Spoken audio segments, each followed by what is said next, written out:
Viola Desmond was born on July 6, 1914, in Halifax, Nova Scotia. After a short period teaching in two racially segregated schools for Black students, she began a program of study at the Field Beauty Culture School in Montreal, one of the few such institutes in Canada that accepted Black applicants at the time. She continued her training in Atlantic City and New York. Desmond opened Vi's Studio of Beauty Culture in Halifax, catering to the Black community. Viola was a successful businesswoman who built a business and career as a beautician and was a mentor to young Black women in Nova Scotia. Desmond created the Desmond School of Beauty and Culture in order to provide training that would support the growth of employment of young Black women. In 1946, Viola challenged racial discrimination when she refused to leave the segregated whites-only section of the Roseland Theatre in New Glasgow, Nova Scotia. Viola Desmond made an unplanned stop in the small community after her car broke down on a way to a business meeting. She was told that the repair would take several hours and decided to see a movie to pass the time. At the Roseland Theatre, Desmond requested a ticket for a seat on the main floor. The ticket seller handed Desmond a ticket to the balcony instead, the seating generally reserved for non-white customers. Walking into the main floor seating area, she was challenged by the ticket taker, who told her that her ticket was for an upstairs seat where she would have to move.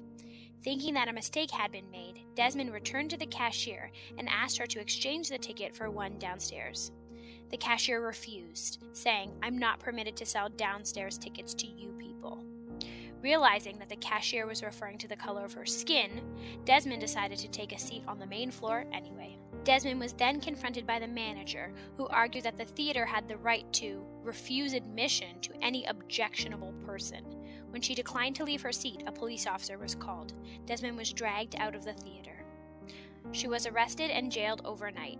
In the morning, she was brought to court and charged with attempting to defraud the provincial government based on her alleged refusal to pay a 1-cent amusement tax, the difference in tax between upstairs and downstairs ticket prices. Her friends, neighbors, and community encouraged her to appeal this decision all the way to the Supreme Court of Nova Scotia, who ultimately upheld her conviction. Despite the efforts of the Nova Scotian Black community to assist her in her appeal, Viola Desmond was unable to remove the charges against her and went unpardoned in her lifetime.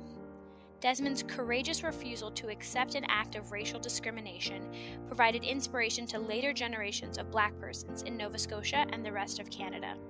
In 2010, Lieutenant Governor Mayan Francis issued Desmond a free pardon.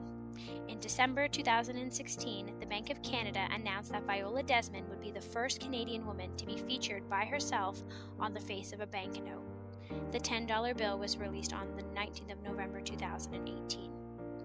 In February 2019, the Royal Canadian Mint announced the release of its first ever Black History Month coin, a pure silver coin featuring an engraved portrait of Viola Desmond.